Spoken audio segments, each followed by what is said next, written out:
सुना क्या?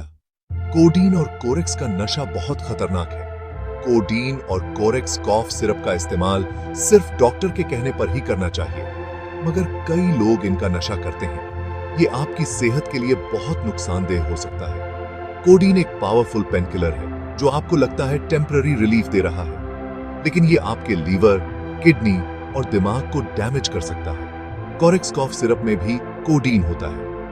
ज्यादा इस्तेमाल से एडिक्शन हो सकता है, जो कई बार मौत का भी कारण बन सकता है। ये कोई मजाक नहीं है। अपनी जिंदगी के साथ रिस्क मत लो। अगर आपको या आपके किसी दोस्त को मदद चाहिए, तो तुरंत किसी प्रोफेशनल से संपर्क करें। अपनी सेहत और अपनी जिंदगी को बचाओ। कोडीन और कोरेक्स का नशा बिल्कुल नहीं। अधिक जानकारी के लिए हमारी वेबसाइट पर जाएं।